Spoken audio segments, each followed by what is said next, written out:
What's going on, guys? Welcome back to my channel and another episode of Weekend Watch, where I break down the top 5 movies at the weekend box office, and I also let you know what is coming to streaming services. Unfortunately for The Flash, it did not open the way Warner Brothers wanted it to, because whenever you open a huge blockbuster like this, the studio always wants it to be over $100 million, but after the first couple of days, they lowered that expectation to around $70 million. It didn't even make that. Now, the numbers that I'm going to mention to you, these are based off of 4 days. So in 4 days, The Flash is bringing in only $64 million. If we were going by a regular 3-day weekend, $55 million. Worldwide total is currently sitting at only $137 million. This is absolutely horrendous, especially for a DC film, because this movie had all of the ingredients for success, and clearly this movie is going to bomb. And I know a lot of you are going to say, Susan, it's early, it still has time to make money. It really doesn't, because we are in summer movie blockbuster season right now. The movie theater is so crowded with huge movies coming out week after week after week. The numbers are only going to go down from here.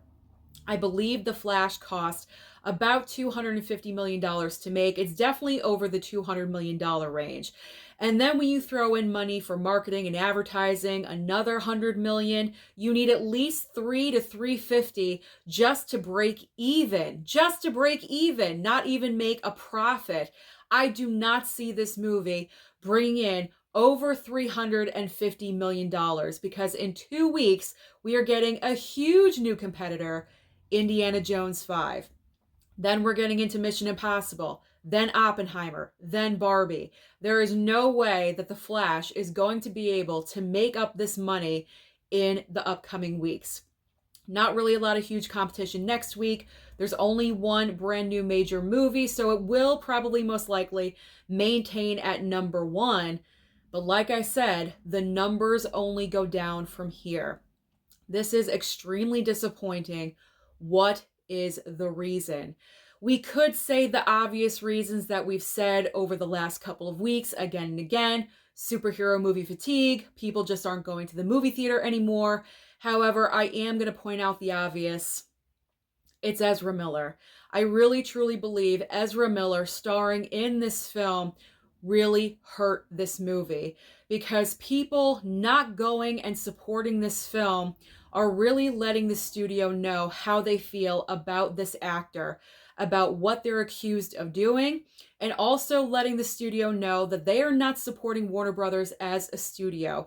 Because when Ezra Miller is being accused of all the things that they are being accused of doing, Warner Brothers has chosen to remain silent. They haven't said anything about this actor, consequences, maybe possibly getting help, making any kind of statement at all whatsoever.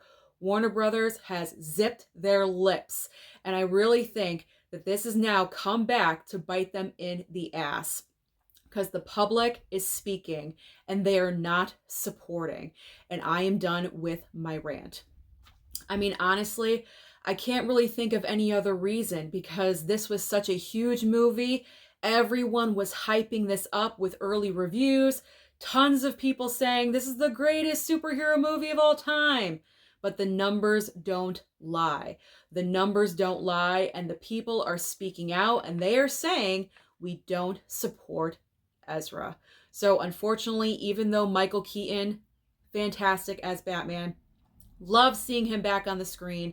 Yes, he's a part of this movie. There's tons of nostalgia, but the problem is your main star of the movie, and the numbers are reflecting that.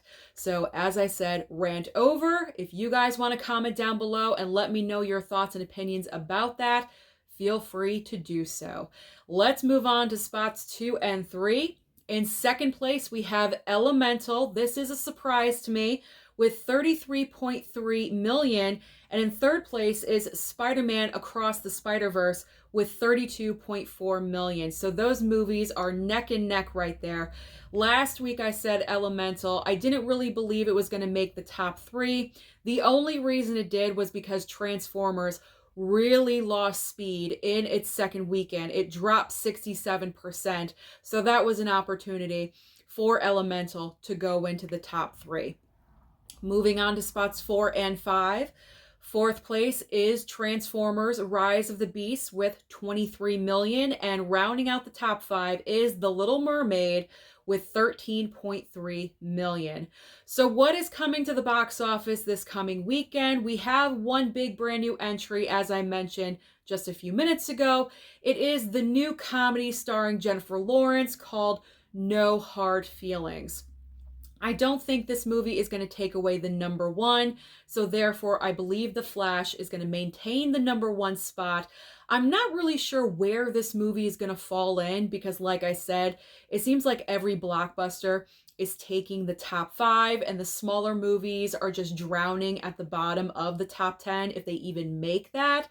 But you never know. This could be great counter programming if you don't want a comic book movie, if you don't want a Disney Pixar, if you want a nice comedy, you want to laugh, especially if it's a raunchy comedy, which I believe this one is, then it probably will do well.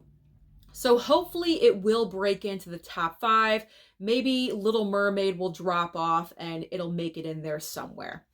So what is new to streaming this coming weekend? Because there's always options on streaming for you, and we got some pretty good ones this coming weekend.